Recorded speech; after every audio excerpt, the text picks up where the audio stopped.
Қордай ауданында пайдаланылмай жатқан жерлерді мемлекет меншігіне қайтару жұмыстары қарқынды жүруде. Мәселен, кейінгі 3 жылда 26 мың гектардан астам жер мемлекетке өткен.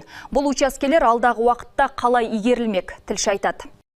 898,4 мың гектар. Ресми деректерде Қордай ауданының жер көлемі осындай. Ал ауыл шаруашылығы мақсатында аталған учаскенің 607,3 мың гектары пайдаланылады. Бұдан бөлек 83,2 мың гектар елді мекендердің еншісінде екен. Мамандардың айтуынша бүгінде пайдаланылмай жатқан жерлерді мемлекет меншігіне қайтару жұмыстары қарқынды жүргізілуде. Жер учаскелерді мемлекет меншігіне қайтару жұмыстары қарқынды жүріп жатыр.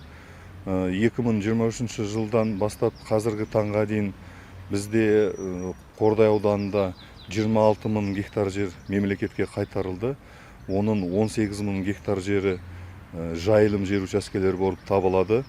Аудан әкімінің тапсырмасы сәйкес жайылым тапшылығын азайту бойынша да жұмыстар жүргізіліп келеді. Мәселен, мемлекет меншігіне қайтарылған 13 мың гектар жайылым жерді Қордай ауданындағы елді мекендердің жер қорына қосу туралы тиісті қаулы қабылданған. Қазіргі таңда бұл мәселе аудандық мәслихаттың кезекті сессиясына бекітуге жолданыпты. Ал мемлекетке қайтарылған егістік пен өзге де жер учаскелері заңнамаға сәйкес жыл сайын конкурс арқылы пайдалануға беріледі. Ал ауданда 26 мыңнан астам азамат жер кезегінде тұр екен. Мен тұрған учаске Қордай ауылындағы шығыс тұрғын үй алабы. Бұл жердің жалпы көлемі 400 гектардан асады. Мұндағы жер телімдері үй соғу мақсатында тұрғындарға кезең-кезеңмен беріліп келеді. Осылайша азаматтарды жермен қамтамасыз ету мәселесі өз шешімін табуда. 2020 жылдан бері Қордай ауылындағы солтүстік және шығыс тұрғын үй алқаптарында 2861 учаске азаматтарға жеке тұрғын үй құрылысы үшін берілген. Бүгінде бұл жұмыс жалғасып жатыр.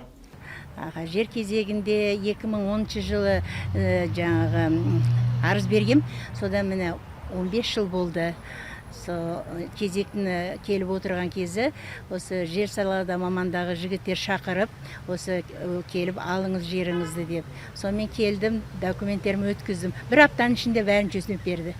Пайдаланылмай жатқан алқаптарды мемлекет меншігіне қайтару әлі де жүзеге аса береді. Биыл аудан бойынша 4000 гектар жерді қамту жоспары бекітіліпті. Ал 6 айдың қорытындысында оның 2830-ы мемлекет меншігіне өткен. Нұрбақыт Мұсатилаұлы, Еркебұлан Болатұлы, Дәулет Акимов, Қордай 24 Ньюс.